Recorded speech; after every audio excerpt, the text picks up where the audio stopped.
Hey everybody, it's Clint Arthur coming to you from Las Vegas, Nevada. Honestly, one of my all-time favorite hotels, the Aria Casino Resort Convention Center. I'm here in the convention center. I've just been walking around, walking my dog. Here's my doggy. Yes, baby. Daddy loves you. Oh, good baby. We've been walking around, getting some steps, because we got to get steps. And as I was walking around with little Dougie, I came across this magazine. Ooh, look at that. Prepared for Takeoff. Ron Carson. Now, this is the guy. This is the guy I paid $25,000 for 1 minute on his stage. And I gotta tell you, like, I'm walking around in this convention center. I have a lot of history in this convention center. A lot of history. I used to walk around in this convention center before this place was even open. When this place was in construction, and all I had was my butter business. Man, Vegas was the core of my butter business. I had my own safety vest. I had my own hard hat. And I would come into the construction site of City Center when it was getting close to being finished, and I'd be walking around here looking for restaurants and maybe there would be a chef that I knew who had come over here from Bellagio, or they'd come over here from the Wynn, or maybe they come over here from the Mirage, and I'd like strike up conversations with these guys in their kitchens as they're like setting up their kitchens. Man, so much history here. And now I'm in a whole different part of my life, really. A whole different part of my life. The part of my life where I am making 7 figures as a speaker. And how do I do it? By paying guys like this a lot of money to get in front of their audiences so that I can offer some discriminating buyers some really high quality, high-class marketing materials for their careers. That's what I do. That's exactly what I do. And it's a very high-stakes game that I play. And honestly, like, see this little red mark right here? I'm gonna cover that up with some concealer. That's the stress coming out in my face. That's what stress looks like.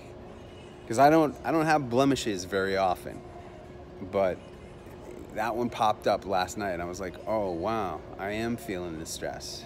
I don't have a lot of stress. I was telling a lot of my members how some of the things that I do to combat stress are, I don't have an alarm clock. Well, let's see. Why did I actually set an alarm this morning because I went to the dentist this morning. Did a deep cleaning on my teeth, and I had to be in Beverly Hills at 10:30, so I had to wake up at 8:55 so I could get to Beverly Hills by 10:30 for my dentist appointment. That's, you know, because that's my commitment to my teeth. And then of course he asked me, so Clint, have you been flossing? And I'm like, Amir, you know I haven't been flossing. You know I haven't been flossing. You can see I haven't been flossing. He's like, Clint, if you want to keep your teeth, you've got to floss. He goes, any real tooth is better than any implant. I'm like, why are you talking about implants, Amir? He's like, hey, look, I'm just saying, you got to floss. I'm like, okay, all right. I think I finally heard it. I think this time I finally heard it, and I'm gonna floss. I brought some flossing. You know those little like plastic toothpicks with a piece of floss between the teeth, and it's got like points. I brought a bunch of those flossing tools with me in my suitcase, and I'm gonna be using them now because he finally scared me enough that I want to floss. But here I am, and you know, there's not a lot of people here.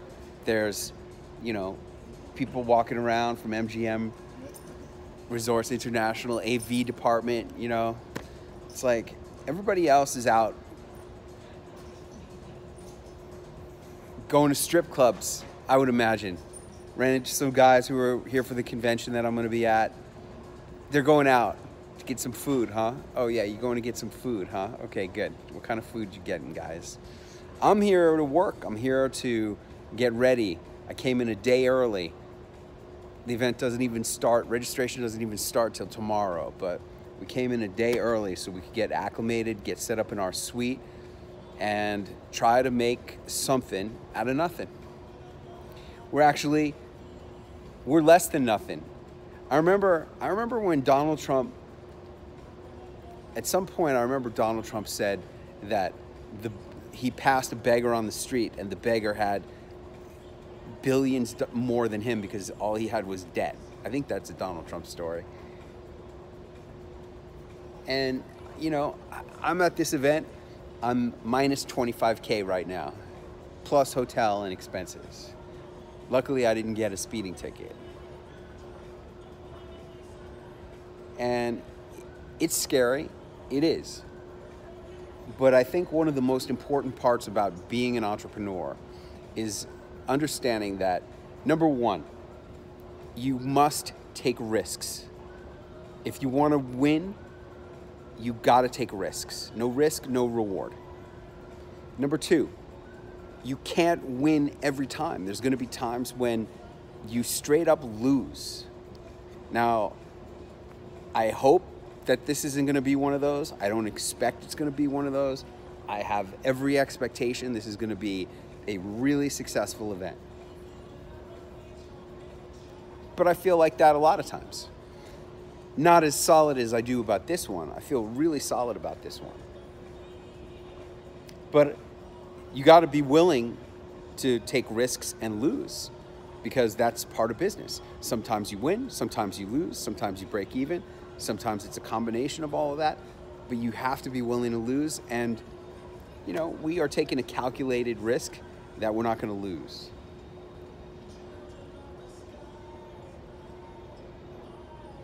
And number three, then you got to have alternative game plans. Like, you know, at the very least, I'm going to get good video of me speaking in front of a large audience. This will be the largest audience I've ever spoken in front of. That's something. That's good. I have a great story. Like, I've already developed a new product out of this whole experience. Essentially, I've paid $25,000 to go up on stage and do an elevator speech. That's basically what I've paid, $25K, for a 1-minute elevator speech. Well, I've created a new product called the 25K elevator speech. That's what I'm offering clients now. Like, as part of your package, I'm going to develop for you a $25,000 elevator speech, meaning an elevator speech that I would be willing to pay $25,000 to go up on a stage and deliver myself. That's a new product that is like a bullet point in what I'm offering to clients. I create your 25K bullet elevator speech. In that sense, you know, I'm already a winner here.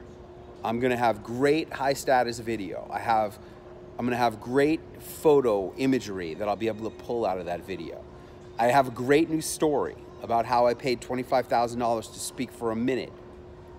And I encourage clients to pay to speak, as I do.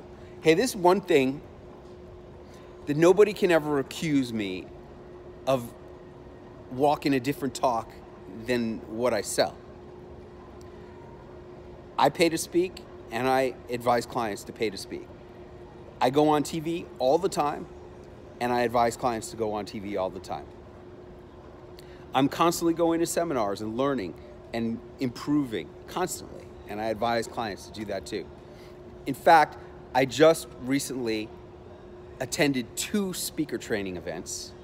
Just in the last month, I've gone to 2 high-level speaker training events, and I booked my 101st television appearance. It's going to be on television in Roanoke, Virginia. I'll be doing my 101st television appearance. I'm going there with a client who's one of my titanium clients. I'm going there to coach her, And then I said to the producer, hey, as long as I'm going to be there with my client, why don't I come on the show and do what I did for Fox Los Angeles? She's like, oh, yeah, well, public speaking for business, that's a great topic, Clint. Yes, it is. They like it on Fox Los Angeles. You'll love it too. And I paid a lot of money to speak. I mean, those are the three things: training, going on TV, and paying to speak. And I do them all myself. And because I do them all, I have a very lovely 7-figure business with very little stress most of the time, And the opportunity to be with my little doggy. Isn't that right, doggy? Do you love daddy? You love daddy?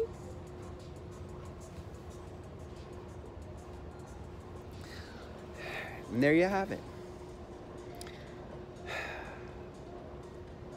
Are you doing what you love? I am.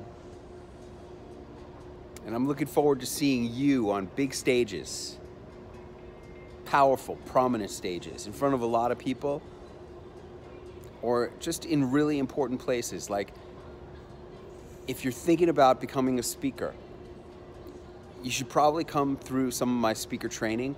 I offer a VIP speaker training class. It's a 1-day where I reveal the lowest hanging fruit of how to be a 7-figure speaker. Just the easiest tricks that I do in terms of things I do with my voice and in my marketing. That's like my lowest entry point. But in order to qualify to take one of those classes, you got to be a client. Generally, you're going to speak at Harvard. We have an event at the Harvard Club in Boston coming up this summer. We have NASDAQ coming up in December. We've got more advanced speaker trainings in the fall. And then we have Celebrity Launchpad. We've got Celebrity Launchpad at the end of June. I have like 2 seats left in Celebrity Launchpad, June 28, 29, 30, and July 1 at Bellagio. 2 seats left. Do you want one of those? And then I have another Celebrity Launchpad, the final one of the year, October 4, 5, 6, 7 at CNN Center in Atlanta. This will be my final Celebrity Launchpad at CNN Center in Atlanta. I'm not doing it anymore. I'm moving that event to New York City. If you want to do it in New York, there'll be one sometime in the spring. If you want to go on the VIP studio tours at CNN in Atlanta, your last chance to do that is going to be October 4, 5, 6, 7 in Atlanta. And I'm looking forward to seeing you on stages, on big stages, on prestige stages, and on television.